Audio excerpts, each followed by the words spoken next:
श्री राम जय जय राम।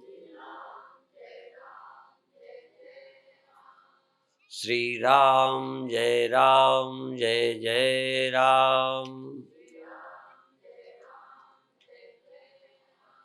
सच्चिदानंद भगवान की, सनातन धर्म की।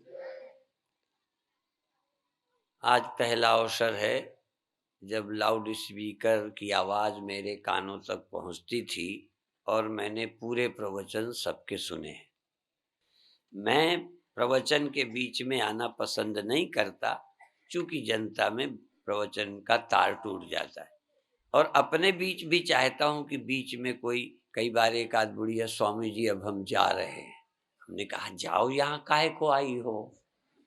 हाँ, तो ये जाने वाली बुढ़िया बीच में आके प्रवचन का तार टूटती। इसलिए प्रवचन के समय तार न टूटे, कोई बीच में गड़बड़ ना हो, और लाउड स्पीकर की तरफ से भी ना हो, और श्रोताओं की तरफ से ना हो। पर श्रोताओं को अपन बंधन तो लगा नहीं सकते, विशेष करके इस युग में, क्योंकि सबको स्वतंत्रता है और मानव को बहुत अधिकार हैं। बल्कि भगवान ने भी आपको अधिकार दे के भेजा, जो गधों को नहीं दिया, सुअरों को नहीं दिया, सांपों को नहीं दिया। तुमको विशेष अधिकार दिया है, चाहे कुछ कर लेने का, खा लेने का, बोल लेने का, हंस लेने का, रो लेने का। किसी से हमने सुना था, कोई गधा हिनहिनाता है, हंसता नहीं। घोड़ा, कौवा, चिड़ियाँ चहचहाती हैं, कोई रेंकता है पर बोलता है, हंसता कोई नहीं, सिर्फ आदमी हंसता है। खोज जो है, रिसर्च मनुष्य करता है। इसलिए कुआं इसने बनाया, बिजली इसने खोजी, रॉकेट इसने बनाया, और भी लड़ाई आए, गुस्सा आ जाए तो जानवर क्या करेगा? लात से लड़ेगा, दांत से लड़ेगा और सींग से लड़ेगा। कई दांत से लड़ते देखे, चबाते हैं, कई सींग से मारते हैं और कई लात से। आदमी को इतने से संतोष नहीं हुआ, चूंकि स्वतंत्रता है और दिमाग भगवान ने दे दिया। इसने बंदूकें बनाई, इसने बम बनाए, हाँ इसी ने बनाए सब। हाँ, जहां सुख के साधन इसने खोजे, तो दुश्मनी से दूसरों के विनाश के साधन भी खोजे। एक देश दूसरे को नष्ट करने की तैयारी करता रहता है। एक पड़ोसी दूसरे पड़ोसी को पनपने नहीं देना चाहता। प्रवृत्ति तो पशु में थी, लड़ते तो वो भी हैं। उनमें गुस्सा में, तुम्हारे गुस्सा में फर्क बोलो नहीं है। सिर्फ उनको खोजने की बुद्धि नहीं है। नहीं, वो भी बम बनाते, पर किसी गधे ने हाँ बंदूक नहीं बनाई। बनाई नहीं, क्यों नहीं बनाई? अच्छा, और यही नहीं कि बंदूक नहीं बनाई, भगवत गीता नहीं लिखी, भागवत नहीं लिखी, क्योंकि खोज कर ही नहीं सकता, रिसर्च नहीं कर सकता। इसलिए रिसर्च मनुष्य करता है, रिसर्च स्कॉलर ये खोजते हैं, नई खोजें, जो छिपे हुए सत्य हैं उनको उद्घाटित करते हैं। इसलिए भागवत ऋषियों ने लिखी, गीता अवतारों ने लिखी, बोली, और भगवान क्या है, कहाँ रहता है, खोजा। बिजली ही नहीं खोजी, बम ही नहीं, भगवान को भी खोजा। हाँ, वो बम बम भोले, बम भी खोजे, बम भोले भी खोजे। हाँ, बम भोले। इसलिए मनुष्य खोजने के लिए जन्मा है, सत्य को खोजना, शांति को खोजना। अब देखो, गधा बनी बनाई, छाया में तप जाए तो छाया में बैठ जाएगा, कुत्ता ठंडी में राख में चला जाएगा, पर उसने आग जलाकर तापना नहीं सीखा। है ही नहीं। कोई एक पुर्जा है जिसको दिमाग कहते हैं, खोजने वाला उसके पास नहीं है।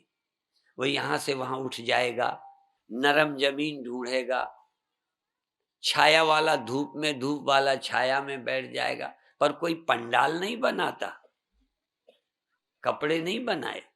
ये सुख सुविधा को मनुष्य खोजता है, और बदला लेने के लिए सुविधाएं, साधन भी मनुष्य खोजता है।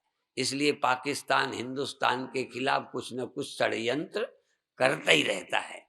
अब भारत के लोग पता नहीं किस मसाले के बने हैं कि सेवा ही नहीं कर पाए अभी तक। अच्छी सेवा कर देते तो बात बन जाए। हाँ, वो झगड़ा ही खत्म हो जाए। क्योंकि ऋण शेषोग निशेषस्य व्याधि शेषस् तथैव च पुनः पुनः प्रवर्तन्ते तस्मात् निःशेषमाचरेत्। अग्नि को ऋण को ऋण शोषोग्नि शेषस्य व्याधि रोग, अग्नि बीमारी और कर्ज, यदि ये रह जाए तो बढ़ जाते हैं। थोड़ा कर्ज रह जाए तो बढ़ेगा कि घटेगा? आग रह जाए बुझाने को तो फिर बढ़ जाएगी।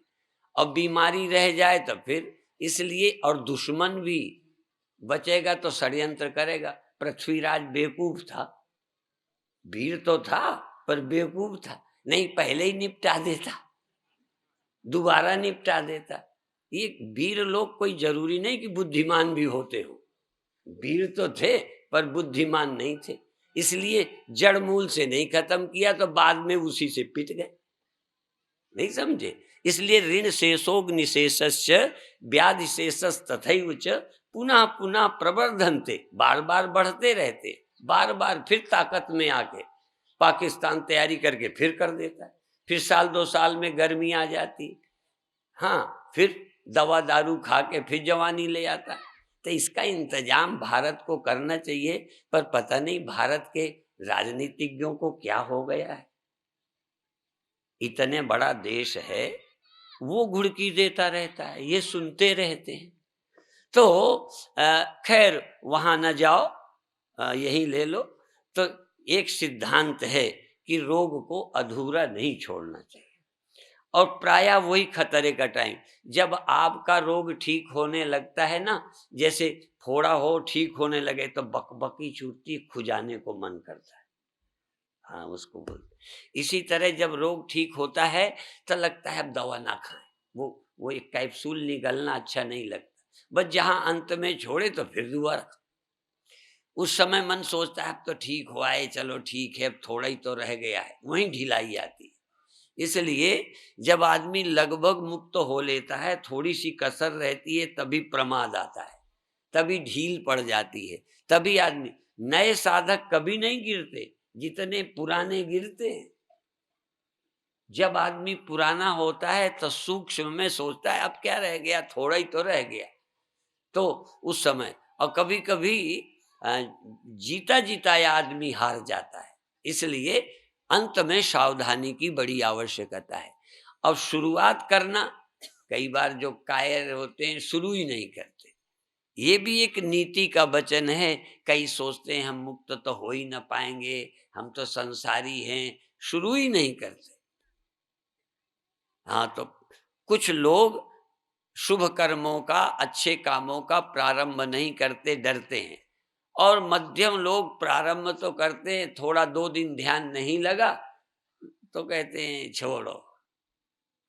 तीसरे लोग हैं कि कितने विघ्न आवें, यदि काम शुरू कर देते हैं तो उसको सिरे चढ़ाते हैं, किनारे लगा देते हैं। तो आप लोग ये यहाँ जो आए हो ना, बस अब जब चल पड़े तो अब किनारे लगना है। क्योंकि हमने किसी से सुना था कि अ, दुख उनका नहीं जो मौजों में तूफान के मारे डूब गए। तूफान में डूब गए कहते उनके लिए नहीं रोना, वो तो डूब ही गए। लेकिन रोना उनकी किस्मत पर जो आकर किनारे, जब किनारे आ गए तब डूब गए। सारी नदी पार कर ली, जब 2 हाथ रह गया तो डूब गए। तो वही मैं कहता था, अंत में भी बड़े खतरे हैं, सावधान रहना चाहिए। प्रायः बहुत लोग किनारे ही डूबते हैं, पहले तो जोर लगा देते हैं, फिर इधर थक भी आते हैं, किनारा भी दिखता है, तो फिर लापरवाह हो जाते हैं।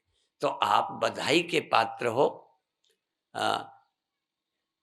यहाँ पहले एक यज्ञ हुआ था, बहुत दिन बाद इस गल्ला मंडी में कार्यक्रम हुआ।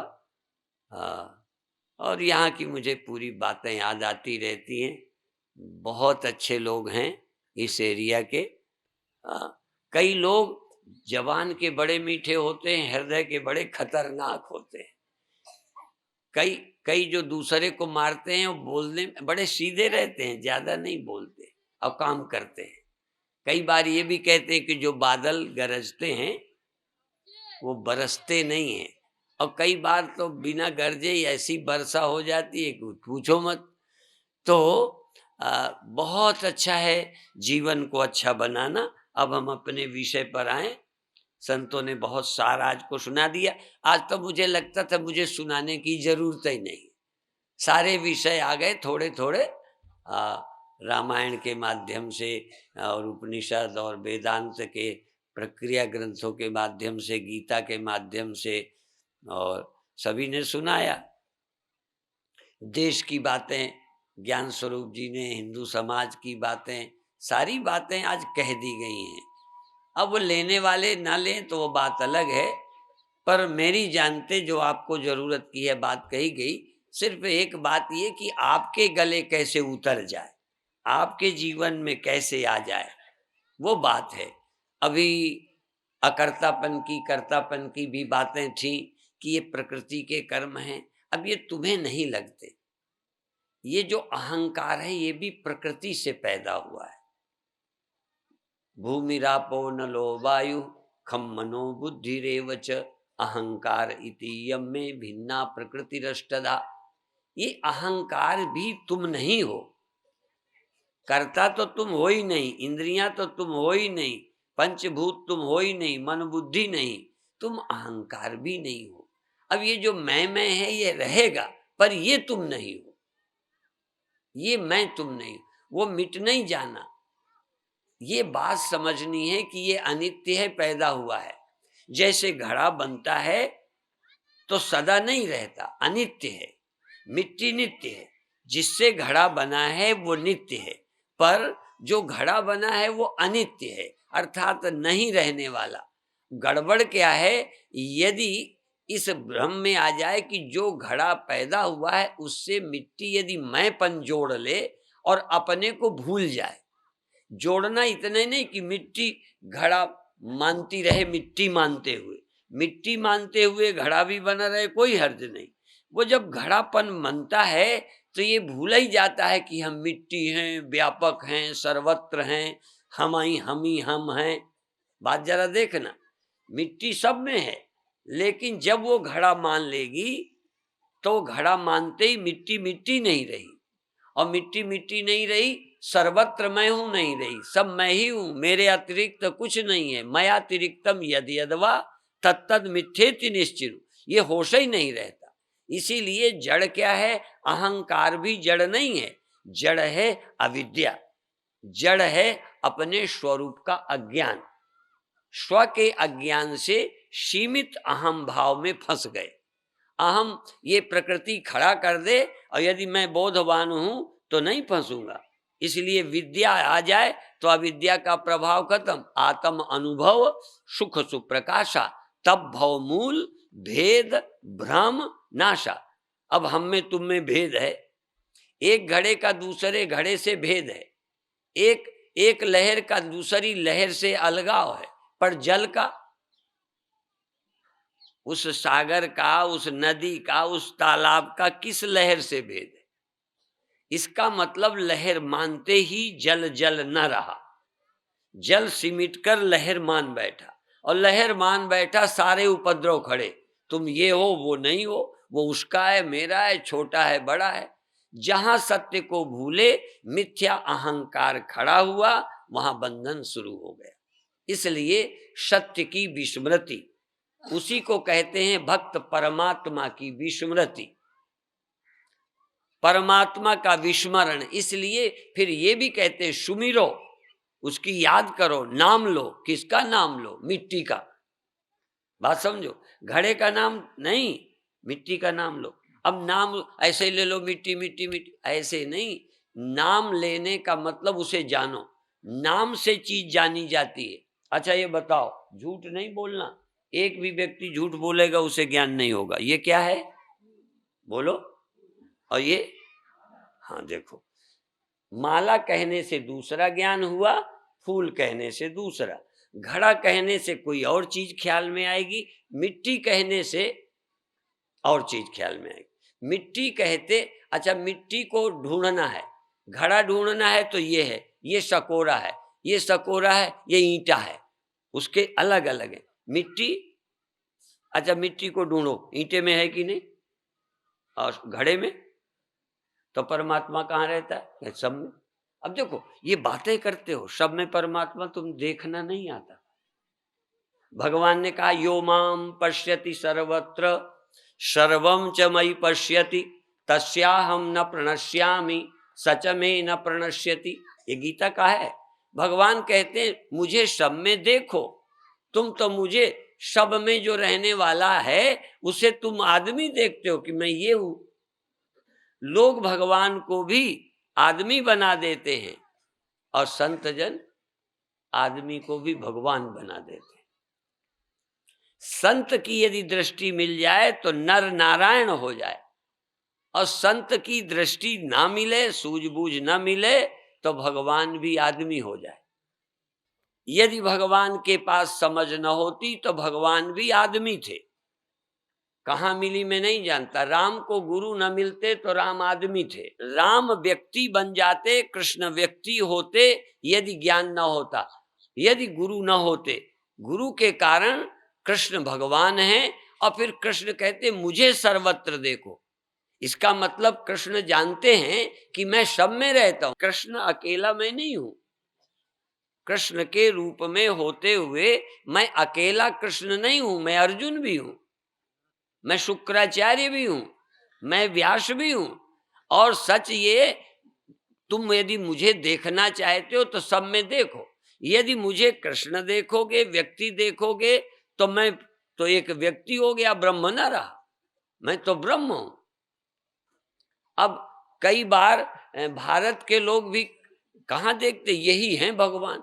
वो कहते मैं सर्वत्र हूं, यो माम पश्यति सर्वत्र सर्वम च मयि पश्यति तस्याहम न प्रणश्यामि सच में न प्रणश्यति। वो मुझसे कभी जुदा नहीं होता, मैं उससे कभी जुदा नहीं होता। वो मेरे लिए कभी उसका अभाव नहीं, मैं उसके लिए नहीं मरता, मेरे लिए वो कभी नहीं मरता। किसके लिए? जो मुझे सब में देखता है। जो मुझे व्यक्ति देखता है उसके लिए मैं भी मर जाऊंगा और वो भी मरेगा। क्यों? वह व्यक्ति है, वो मरेगा, मुझे भी समझता है। बल चलो भगवान को ये शब्द अच्छे नहीं लगते, जो मुझे स्वामी परमानंद यही समझते हैं, उनके लिए एक दिन मैं भी मर जाऊंगा। और खुद भी जो मुझे देह समझते हैं वो अपने को भी देह ही समझते होंगे, सो चेले भी मर जाएंगे। हाँ देखो, एक और चेला नहीं बचेगा। जो मुझे आदमी समझेगा, जो मुझे व्यक्ति समझेगा, वो चेला जरूर मरेगा। क्यों? न मुझे समझे ना अपने को। यदि समझता होता तो मुझे व्यक्ति, जब तू मान लो कोई चेला व्यक्ति नहीं है, ब्रह्म है, तो फिर गुरु आदमी है। जब चेला ब्रह्म हो गया, यदि चेले को लगा कि मैं ब्रह्म हूं, तो गुरु आदमी रह गया। जिस गुरु के द्वारा तू ब्रह्म हुआ मूर्ख, वो आदमी है। इसलिए गुरु को मानस जानते ते नर कहिए अंध, यहां दुखी संसार में बाहर यम के फंद। अब मैं इसीलिए कहता हूं कृष्ण व्यक्ति उनके लिए लगेंगे जो खुद भगत अभी भगवान को प्राप्त नहीं हुए। जो भगत भगवान को प्राप्त हो गया, उस भक्त की निगाह में भक्त से भगवान और भगवान से भक्त और भगवान भक्त से संसार जुदा नहीं है। वो जानता है, पर यही तो लोग जानते नहीं। कई बार पढ़ भी लेते हैं, पर ये खोपड़ी पे धंसता नहीं। मेरा प्रयास ये है कि तुम्हारी खोपड़ी में बात कैसे धंस जाए कि तुम आदमी न रहो, तुमसे पृथक कुछ न रहे। भगवान कृष्ण संदीपनी से क्या पढ़ा है मैं नहीं जानता, पर योग वासिष्ठ इस बात की सबूत है कि राम भगवान ने जरूर वशिष्ठ जी से सुना है। बहुत पक्का है कि वशिष्ठ जी ने राम को समझाया और बताया कि तुम आदमी नहीं हो। इसी तरह से मंदालसा ने अपने बेटों को समझाया और वो व्यक्ति नहीं रहे, मुक्त हो गए। और ये मालूम है कि परीक्षित को, बोलो, सुखदेव ने समझाया। ऐसे बहुत सबूत है। अर्जुन को भगवान कृष्ण ने समझाया। तो जिन्होंने समझाया वो अपने को नहीं समझते होंगे, जो दूसरे को समझाते हैं वो खुद नहीं समझे होंगे। तो इसलिए भगवान कृष्ण कहते मेरा स्वरूप व्यक्ति नहीं है, मैं व्यक्ति के स्वरूप, व्यक्ति में भी मेरा स्वरूप है, मेरा अस्तित्व व्यक्ति में भी है, यद्यपि मैं कृष्ण भी हूं।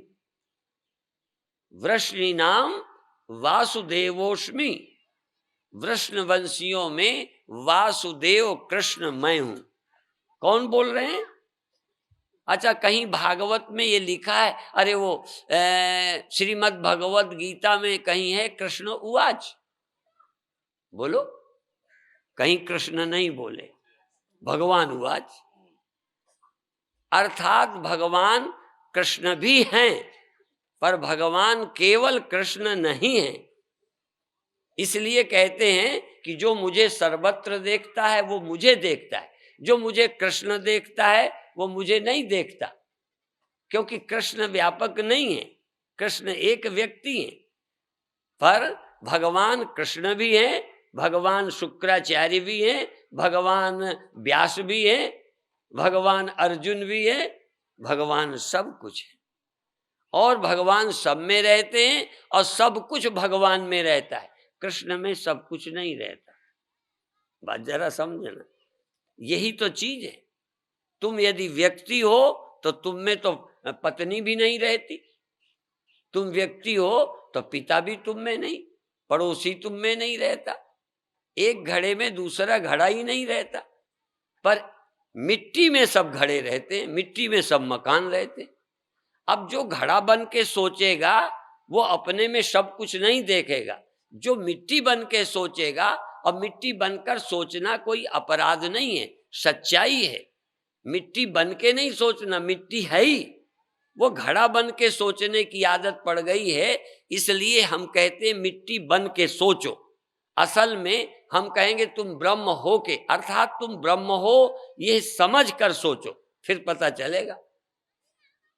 तुम घड़ा बनते आए, यही सोच बन गई, इसलिए हमसे अलग है, ये ऐसा है, हम मर जाएंगे, ये न मरे, ये बच जावे, ये मेरा है, ये तेरा है, ये सब मैं और मोर तोड़ते माया, जय बस कीने जीवनी काया। अब उसी रामायण के उदाहरण त्यागी जी दे रहे हैं, उसी के और कोई भी देता है। तो देखो, हर रामायण में है सब कुछ। ये व्यवहारिक पक्ष रामायण के रखते हैं, कहाँ कौन कैसे बोला, कहाँ कैसे क्या हुआ। हम रामायण का पारमार्थिक पक्ष रखते हैं। रामायण देखो, रामायण एक ऐसा ग्रंथ है जो आचरण ग्रंथ भी है और सिद्धांत ग्रंथ भी है। रामायण से हमें आचरण भी सीखना है, व्यवहार सीखना है, और रामायण से हमें तत्व ज्ञान सीखना है। पर रामायण को केवल व्यवहारिक ग्रंथ बना दिया गया है। बहुत कम लोग हैं जो रामायण के पारमार्थिक पक्ष को रखते हैं। उपनिषद में पारमार्थिक पक्ष प्रबल है, व्यवहारिक ना के बराबर है।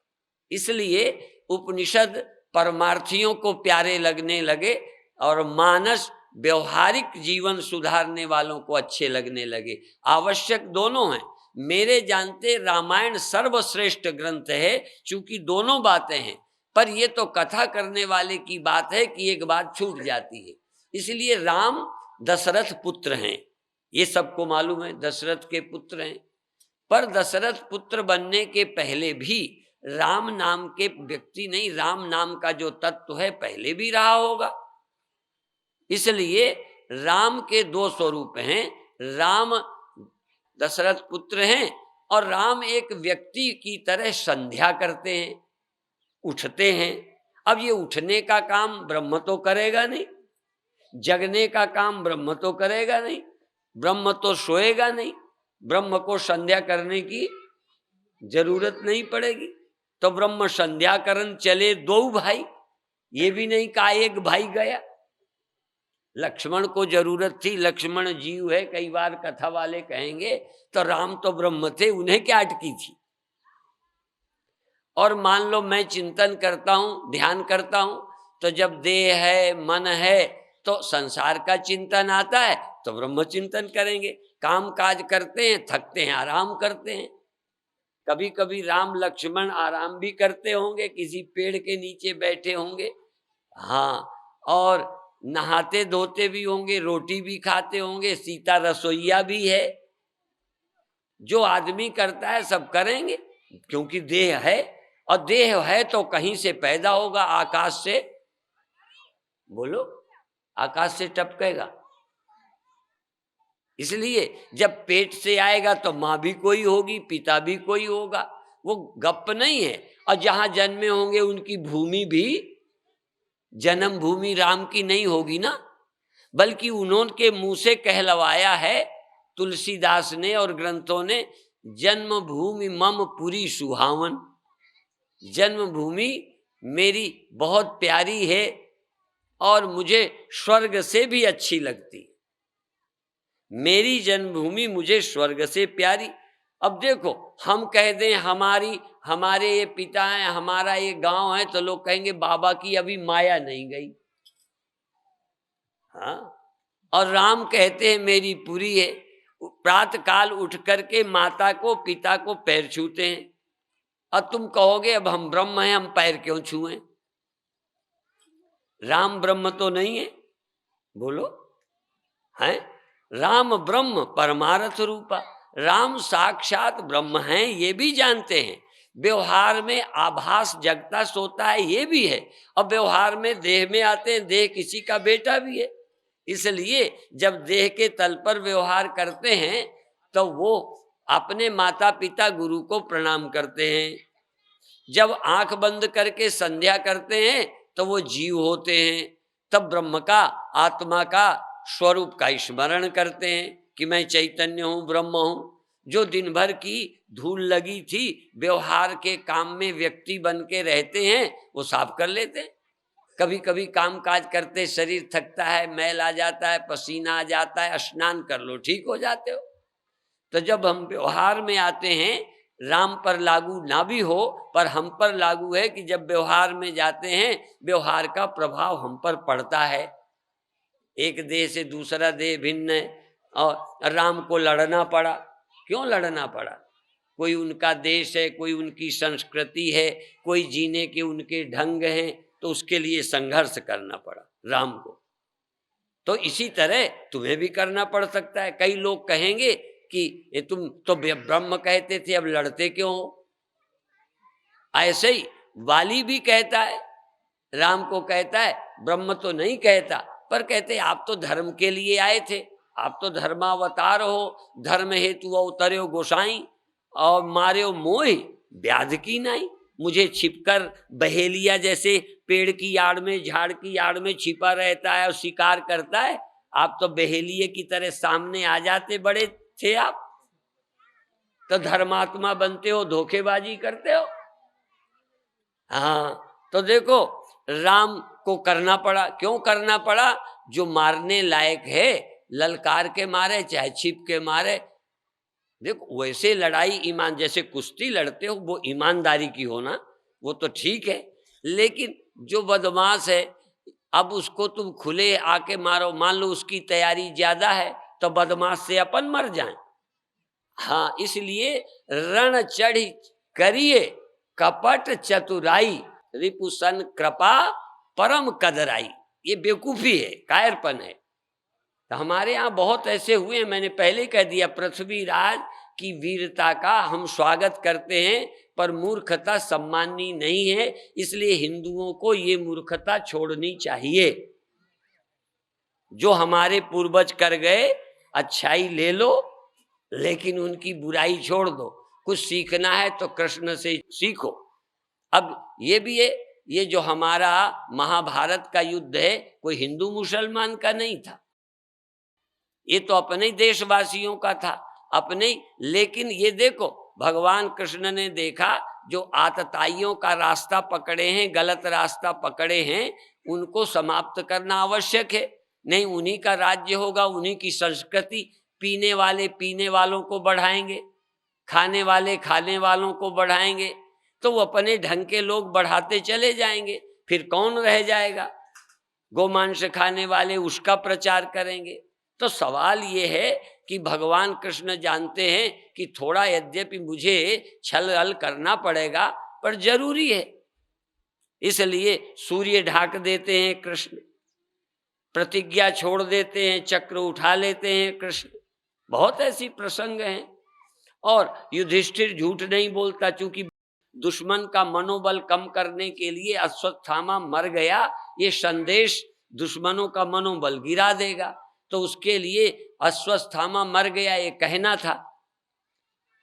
तो युधिष्ठिर नहीं कहना चाहते कि अश्वत्थामा मर गया, तो युधिष्ठिर से कहलवाया कि इतना तो कहो, अश्वत्थामा मरा तो है, हाथी मरा है, तो ये तो कह सकते हो अश्वत्थामा मर गया। हाँ कहें इतना तो कह देंगे, बाद में कहते रहे ना ये नहीं पता कि हाथी मरा है कि मनुष्य मरा है, ये बाद में। तो जहां कह दिया, क्यों क्यों बताएं? कौरव लोग युधिष्ठिर का विश्वास करते थे। धर्मात्मा विश्वसनीय है, परमात्मा विश्वसनीय नहीं है, ध्यान रखना। हाँ, धर्मात्मा का विश्वास करना चाहिए। आज जो मैंने प्रातः कहा था, आत्मदेव जी मेरे गुरु भाई थे, मैं उनका विश्वास भगवान से ज्यादा करता था। मैंने उनके समय पर और बाद में भी कितने बार कहा कि भगवान भी धरती पर आएगा तो परिस्थिति देखेगा, पर वो परिस्थिति नहीं, जो है सो है, जो है यही सच है। एक बार एर में गुरुदेव का शरीर छूटा था, तो कई साल वार्षिक उत्सव होता रहा। एक वार्षिक उत्सव में गांव वालों ने उसी टाइम पे रामलीला कर ली। तो दो बातें, पहले तो विरोध में खड़ी की रामलीला पहला, और दूसरा रामलीला। गुरुदेव रामलीला और कृष्ण लीला ये नाच नूच ज्यादा पसंद नहीं करते थे, क्योंकि देखने का एंगल अलग अलग है। उज्जैन कुंभ में हमारे महामंडलेश्वर समझो बड़े आदरणीय गंगेश्वरानंद जी, उनके यहाँ वो विद्वान बहुत थे वेद के, उन्होंने वेद की मंदिरों में स्थापना की, पर वो कथा था नहीं करते थे, रास होता रहता था, जनता देखा करती थी। तो गुरुदेव घूमते घूमते चले गए उनके पंडाल में, और मैं साथ था। तो वो खड़े हो गए उठ के और कहने लगे, अरे भाई तुम तो विद्वान हो, कुछ कथा किया करो, ये नाच ही कराते रहते हो। तो ऐसे ही मैं एर में दोनों पार्टियों का थोड़ा ग्रुप बाजी कम हो जाए, मुझे भी बहुत प्यार नहीं है, मुझे रामलीला। और पहले जब हमारा यज्ञोपवीत हुआ तभी हमको मना कर दिया गया, नाच तमाशा नहीं देखना। और छोटे में वो जब यज्ञोपवीत के साथ मना किया जाता है, क्योंकि जैसे पिक्चरों में पहले था कि वयस्क को देखना है, मैरिड को देखना है, अनमैरिड को ये पिक्चर नहीं देखना, ऐसे नियम थे। क्योंकि जिस उम्र में जो नहीं देखना चाहिए नहीं देखना, तो फिर ब्रह्मचारी रह के जब पढ़ना है तो ये चीजें नहीं देखनी। क्योंकि रास में भगवान तो कम देखते हैं, ऊपर ही की लीलाएं ज्यादा देखने लगते हैं लोग, इसलिए। और फिर आजकल वो पिक्चर जब से आए वो तो रास, अब वो रामलीलाएं रामलीला नहीं रही, क्योंकि यहाँ तो रामलीला में लड़का ही सीता बनता है, लड़का ही राम बनता है। और ये सिनेमा वालों में तो सीता लड़की बनती है, राम लड़का राम बनता है। सो कहीं सचमुच ही सीता ना बन जाए, ये खतरा रहता है। हाँ, इसलिए पहले के लोग सूझबूझ से काम लेते थे। हाँ, तो अब मान लो ब्याह करें, माला पहनवाएं सचमुच लड़की से लड़के को, तो वो तो कल याद रखेंगे कि तुमने माला पहनाया था। इसलिए रामलीला बड़ी खतरनाक है, वो सोच विचार करके। तो हम रामलीला के उद्घाटन में एर चले गए कि चलो दूरी मिटेगी। तो स्वामी आत्मदेव जी मेरे से चिढ़ गए, तुमने गुरु की परंपरा नष्ट कर दी। हाँ, तो कई लोग इतने अपने सिद्धांत के पक्के हैं। अब देखो हमारे दयानंद जी लहसुन नहीं खाते, मैं खा लूं तो कहेंगे गुरु महाराज ने गड़बड़ की है। तो जो युधिष्ठिर की तरह के हैं लोग, वो कहेंगे झूठ नहीं बोल सकते, चाहे देश बर्बाद हो जाए, चाहे हो जाए। भगवान कृष्ण कहेंगे यदि थोड़ा सा झूठ बोलने से ये समस्या हल होती है तो बोल लो, धर्म फिर संभाल लेंगे। तो कृष्ण भगवान झूठ बुलवाते हैं युधिष्ठिर से। ठीक है, तो हमारा मतलब कृष्ण बेईमान नहीं है, कृष्ण स्वार्थी नहीं है, कृष्ण तो स्वार्थ से मुक्त हैं। उन्होंने तो जन्म लिया, जब अवतार लिया तो पहले से ही उनको कोई कमी नहीं थी, कोई इच्छा नहीं थी जिसके लिए जन्म लिया, करुणा के लिए लिया। और जब वो कर्म करते हैं तो कोई कर्म उनकी वासना नहीं है। न माम कर्माणि लिम्पन्ति न मे कर्म फल स्प्रिया, मुझे कर्म के फल की कोई स्प्रिया नहीं है। अच्छा, अपने लिए मुझे कोई कर्म नहीं करना, न स्वर्ग चाहिए न नरक का डर है। हाँ, कई आदमी नरक के डर से बुराई छोड़ते हैं, कई स्वर्ग के लालच में अच्छा करते हैं।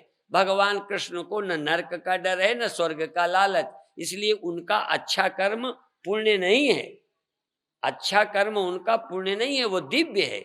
चूंकि स्वर्ग की वासना से अच्छा नहीं कर रहे, इसलिए उनके कर्म दिव्य हैं। और किसी डर के कारण पाप छोड़ दें ऐसा नहीं है, उनको कोई नरक का डर नहीं है। इसलिए उनके कर्म, जो नरक के डर से पाप छोड़ते हैं, उनका पाप न करना भी बहुत ऊंचा नहीं है। और पाप करना तो वासना की पूर्ति के लिए है। भगवान कृष्ण किसी वासना के लिए झूठ नहीं बोले, करुणा से।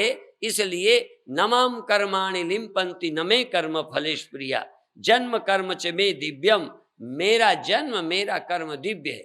ये खुद बोलते हैं कृष्ण, अर्थात मेरे किसी कर्म में, जन्म में कोई तरह की वासना नहीं है, मैं पूर्ण असंग हूं। मुझे पाप करने से नरक का डर नहीं है और मुझे पुण्य करके स्वर्ग जाना नहीं है। मुझे कोई चुनाव जीतना नहीं है, इलेक्शन में नहीं जाना कि मैं रोटियां बांट रहा हूं और गरीबों का आरक्षण कर रहा हूं तो अगले इलेक्शन के जीतने की तैयारी कर रहा हूं। ये सब राजनीति नहीं करते। यद्यपि भगवान कृष्ण के जीवन में राजनीति लोगों को मालूम पड़ती है, पर वो राजनीति नहीं है, समाज के निर्माण का काम है, निजी कोई वासना नहीं।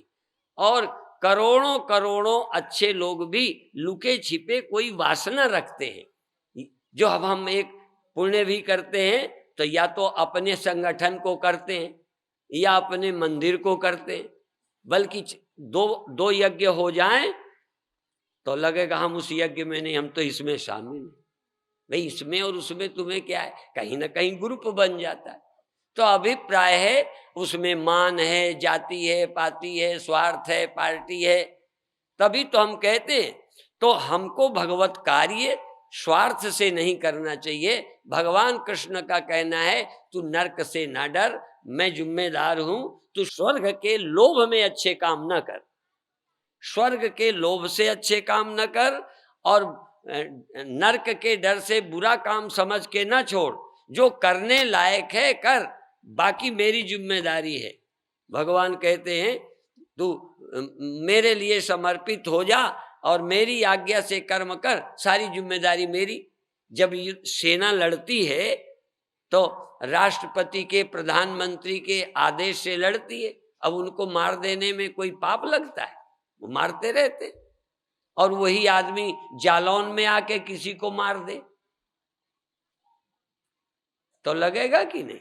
अब देखो वही वही मतलब है, क्योंकि वहां उसकी वासना नहीं थी, उनका आदेश था। यहां दुश्मनी से लड़े हो, पुराना बदला निकाला है, मौके का फायदा उठा रहे, ये फर्क है। तो भगवान कृष्ण का संदेश ये है कि तुम कर्म भगवत कार्य करो, तुम भगवत कार्य। यहां तक शादी भी भगवत कार्य है, भगवान का कार्य, ये सृष्टि भगवान की है। तो तुमने शादी करके यदि पुत्र पैदा किए हैं तो भगवान का कार्य किया है। अब तुमने अपनी समझ में भगवान का नहीं किया, मेरी समझ में तो तुम्हारा शादी विवाह, बच्चों का पढ़ाना लिखाना भी भगवत कार्य है, भगवान की सृष्टि है, तुम उसमें काम कर रहे हो। पर तुम्हारी समझ में भगवत कार्य नहीं है, तुम तो अपना बच्चा मान के आए मर रहे हो, नहीं तो बिल्कुल ही ना पूछते। तुम्हारी सोच में भगवत कार्य नहीं है, पर भगवान की समझ में तुम भगवत कार्य कर रहे हो। इसी तरह से कोयल जो होती है ना, कोयल, मैंने आंखों देखा है, वैसे सुना तो बहुत पहले से था, पर अपनी आंखों देखा, एक नीम के पेड़ में कौवे का घोंसला था। अब पता नहीं वो कहाँ पालती रही, वो अंडे कैसे दिए। कोयल ने अपने अंडे तो उसमें रख दिए, कौवे के में, जब वो चुनने उनने गया, और उसके अंडे फेंक दिए। वो उतने ही गिनती में या आकार में उतने बने रहे। कौवे आराम से आते, पालते रहे। जब वो बच्चे हो गए, चुनाने लगे। थोड़े दिनों में जब बड़े हुए तो वो कोयल भी अपनी ताक में थी। अब कौवों ने कोयल के बच्चे समझ के नहीं पाले, कौवे ने कोयल के बच्चे तो पाले, लेकिन कोयल के समझ के नहीं पाले। वो पालते रहे। जब वो बोलना बोलना शुरू हुआ तो कौवे भी बोले, कोयल भी बोले, तो उनकी आवाज कोयल से मिले, वो कोयल की आवाज को पसंद करें, वो उनकी तरफ जावे, कौवे जाने न देवे। कौवों को लगे मेरे बच्चे, और कोयल जान गई कि हमारे हैं। खुराफात तो कोयल ही का था। तो आप जो है ना, हो तो भगवान की संतान, ईश्वर अंश हो, पर तुमको माता पिता को मालूम नहीं, तुम तो कौवे ही हो। तुम तो वही समझ के पाले जा रहे हो कि हमारे। अब योजना भगवान की, जब हो गए तो उठा ले गए। अब देखो, तुम कहोगे मेरा लड़का मेरा लड़का, अरे जिसका था वो ले गया। पर आप तो कौवे की बुद्धि के कारण समझ ही नहीं पाए कि उनका था। हाँ, उनका था, उनको सौंप दिया। लोग तो दिल को भी कहते हैं उनका था, उनको सौंप दिया, दिल दे के तकाजा कौन करे। पर अभी स्वामी जगत प्रकाश जी नहीं सौंप दिया इस जीवन का, कहते सौंपते औंपते हैं ही नहीं। यही एक गहरी बात है, जो एक बार उतर जावे कि तुम कौन हो। तो पहले यदि जीव हो तो समर्पित करो। राम संध्या करते हैं, उठ के प्रणाम करते हैं। यदि वो अवतार हैं तो तुम साधक हो, तो तुम करोगे तो पहुंचोगे। वो तो पहुंच के कर रहे हैं, जरा ध्यान रखना। वो भगवान होके कर रहे हैं, तुम्हें भगवान होने के लिए करना है। यदि माता पिता के पैर नहीं छुओगे तो और कहाँ तुम्हारा अहंकार गिरेगा। माता पिता गुरु के चरणों में नहीं बैठ सकोगे, वहां भी तुम्हारी नाक है, तो तुम नाक कहाँ कम करोगे, है और कोई जगह। तो राम पहले माता पिता और गुरु को नमस्कार करते हैं, फिर संध्या करते हैं, वो स्मरण करते हैं। देखो, राम स्मरण ना करें, वो राम हैं, लेकिन वो स्मरण करते हैं कि इस तरह हम अपने स्व का स्मरण करके मुक्त रहते हैं। तुम भी स्मरण करो। तो राम स्वयं मुक्त होते हुए अपने मुक्त स्वरूप ब्रह्म स्वरूप का स्मरण करते हैं, और स्मरण करके दिखाते हैं। कृष्ण दिखाते नहीं है, जरा फर्क है। तो राम क्या कहते हैं, राम आचरण करके स्वयं देखिए, यद यद आचरति श्रेष्ठ तदेवे तरो जना शयत प्रमाणम कुरते लोकस तदनुवर्तते। अभी आपने सुना ना त्यागी जी के द्वारा कि आम तोड़ने वाले बच्चे की शिकायत बाप से करने जा रहा था। उन्होंने कहा कहाँ ले जा रहे हो, वो तो बाप पेड़ ही में चढ़ा है। ऐसे ही एक दूसरा भी है, एक लड़का, छिछोरा लड़का, खड़े खड़े पेशाब कर रहा था। उसको ले गए कि बाप के यहाँ जाके कहूंगा कि लड़का शरारती खड़े खड़े पेशाब करता है आराम से। तो देखा कि बाप छत में घूम घूम के पेशाब कर रहा था। अब जब घूम घूम के कर रहा है तब शिकायत, तो देख के बीचे ही से लौट आया कि अब बाप से क्या कहे, वो तो इसका भी बाप ही है वो। तो कभी कभी शिकायत करने लायक भी आदमी नहीं बचता, किससे करे। एक एक एक के घर में चोरी हो गई।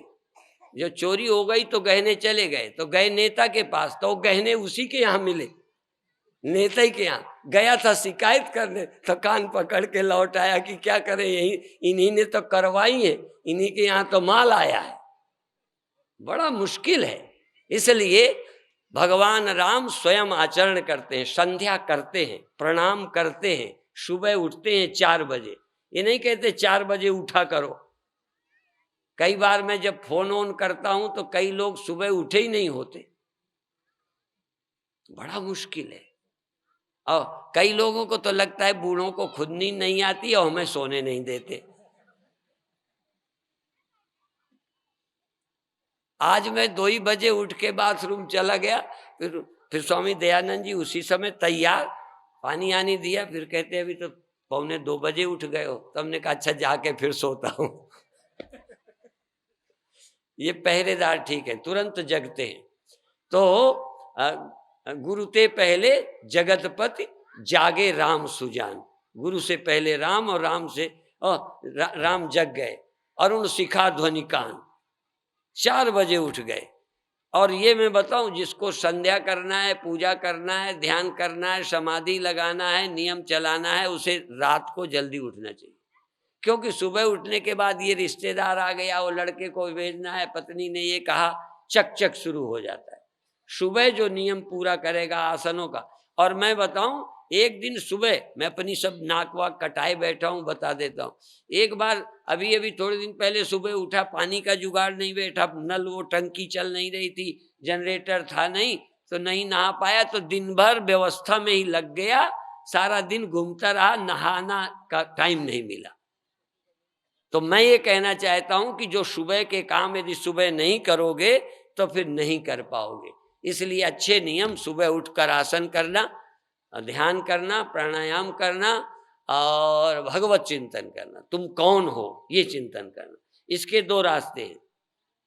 कुछ ध्यान की विधियां हैं, पर ध्यान भी जिस गुरु से करोगे उसी तरह का ध्यान लगेगा। ये भी बात बताएं, ध्यान में जो आता है उसका ध्यान, और जो ध्यान में नहीं आता उसका ध्यान। निगम नेति जय ध्यान न पावा, माया मृग पाछे सो धावा। जिसका कोई ध्यान नहीं कर सकता वो मृग के पीछे भागते दिखे, अर्थात वो परमात्मा। और भी आता है, शांताकारम भुजग शयनम और पद्मनाभम सुरेशम विश्वाधारम। अब देखो, ये 2 लक्षणों का ध्यान।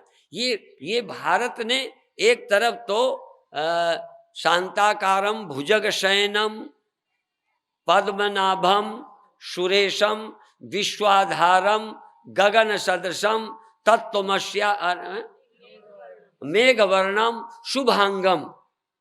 एक तरफ शरीर के रंग, एक तरफ स्वरूप। स्वरूप लक्षण, तटस्थ लक्षण।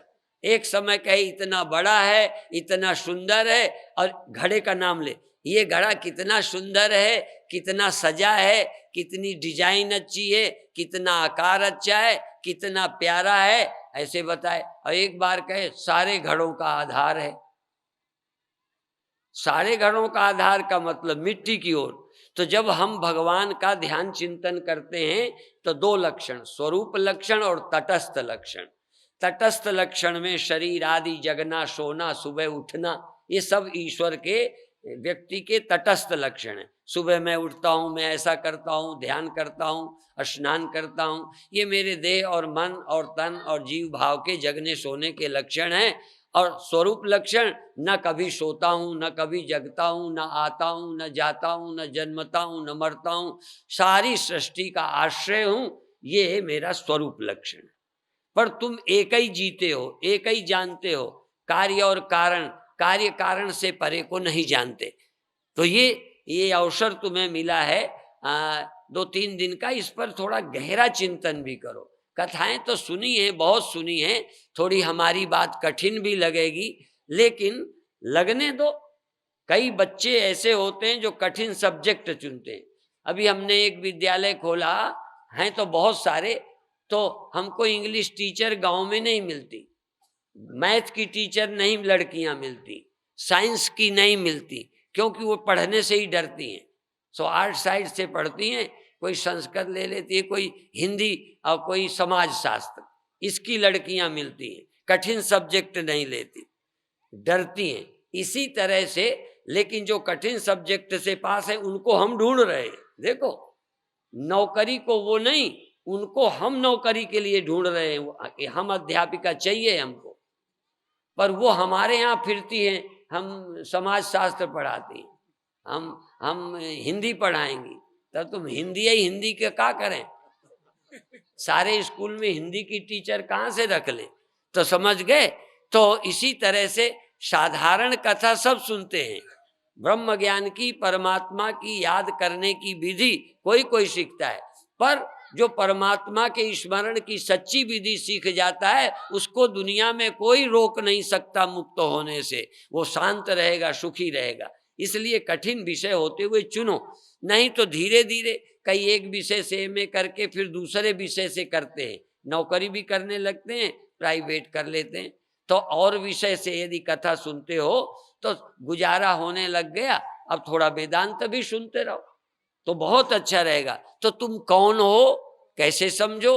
तो एक तो आत्मा निराकार है, अब यही समझ नहीं आता, हम आकार को मैं कहे जा रहे हैं। फिर आत्मा निर्गुण है, अर्थात जागृत स्वप्न सुषुप्ति रजोगुण तमोगुण है, रजोगुण है सत्वगुण है। निर्गुण कौन है? तो निर्गुण को समझना, तुम सगुण भी हो, साकार भी हो, निर्गुण भी हो। तुम्हारा साकार हो शरीर के नाते, सगुण हो अंतःकरण और गुणों के नाते, और साक्षी स्वरूप के नाते निर्गुण हो। तीन तो तुम्हारे ही स्वरूप हैं, एक को अभी मैं छिपा गया हूं, चौथा क्योंकि तुम्हारे गले उतरे इतना ध्यान। तो इस शरीर को तो तुम रोज छोड़ देते हो, एक भी व्यक्ति नहीं जो शरीर को भूलता नहीं, और स्वप्नों में नया शरीर बना लेते हो। तुम रचयिता भी हो, सगुण भी हो। सगुण हो, सुख दुख का गुण है, जगना सोना गुण है, ये रजोगुण तमोगुण सत्व गुण है, क्रिया शक्ति है, आलस्य शक्ति है, सुख शक्ति है। ये तुम में या देवी सर्वभूतेषु श्रद्धा रूपेण संस्थिता नमस्तस्यै नमस्तस्यै नमस्तस्यै नमो नमः। अब देखो देवी की दुर्गा सप्तशती पढ़ो, फिर उसमें ये श्लोक है। देवी क्या है? क्षुधा, क्षुधा देवी है, क्रोध देवी है, शांति देवी है, श्रद्धा देवी है, शक्ति देवी है। ये उसी से तो सब चलता है। अभी और सुन रहे थे, दो माताओं का जिक्र सुना था ना, देही माता और वैदेही माता। देही माता तो है, वैदेही माता तुम वैदेही कौन है? उद्भव स्थिति संहार कारणीम क्लेशहारणीम सर्वश्रेयस्करीम सीताम नतोहम राम वल्लभाम। राम की प्यारी सीता, हाँ, सारे जगत को पैदा करती, इसलिए वो जगत जननी है। अब देखो कोई भी स्त्री संसार में चाहे सीता ही क्यों न हो, शरीर के नाते देही के नाते सर्व जगत जननी नहीं हो सकती कोई भी। आजकल भी कई माताएं जगत माता हैं, उनकी कमी नहीं है। हाँ, जगत माता बहुतेरों की माता हो गई। और हमारी समझ में यदि कोई जिनकी माता ना होवे, यदि उनकी भी हो जाए तो समझो जगत जननी की शुरुआत है। जो तुम्हारे पेट से नहीं पैदा हुआ उसकी भी तुम यदि माँ हो, वो बेटा भी तुम्हें अपना बेटा लगता है, तो समझो जगत जननी बनने की स्कीम आ गई इस ख्याल में। पर फिर भी जगत जननी का अर्थ इतना ही है कि जिससे सारा जगत हुआ, इस शरीर से सारा जगत, बोलो, और न कोई जगत पिता, न राम शरीर से जगत पिता हैं। इसीलिए यदि पूछो राम के कितनी संतानें थी, बोलो, दो, सबको मालूम है। हाँ, इसलिए शरीर से राम भी थोड़े के पिता हैं, कृष्ण भी थोड़े के ही पिता हैं, और सारे जगत का पिता और सारे जगत की जननी कोई नहीं है। पर जब हम देखते हैं अशरीरी माता की तरफ, जिससे सारे मन इंद्रियां संसार उपजा है, वो माया, हाँ, जगत जननी है। और वो किसके आश्रित रहती है? प्रभु के आश्रित। तो राम वल्लभ भी है, कृष्ण वल्लभ भी हैं, और ब्रह्म के आश्रित ब्रह्म की शक्ति भी है, वो शिव की शक्ति भी है। वो एक ही चैतन्य देव के अलग अलग नाम हैं, उनसे सारा जगत हुआ है। और यदि तुम समझ जाओ ना तो तुमसे जगत हुआ। अष्टावक्र गीता में अष्टावक्र कहते हैं, मयि एव सकलम जातम मयि सर्वम प्रतिष्ठितम मयि सर्वम लयम याति तद ब्रह्माद्वयम अस्म्य हम। ये स्मरण करते हैं, मुझसे जगत हुआ, मुझसे मन होता है। ये कभी ख्याल तो करो, तुम एकदम स्थूल जिंदा रहते हो इसलिए ध्यान नहीं जाता। तुमसे बुद्धि निकली, तुमसे अहंकार निकला, तुम में रहा, फिर लय हो जाता है। इसलिए तुमसे सब उत्पन्न होता है, तुम ही जगत के कारण हो।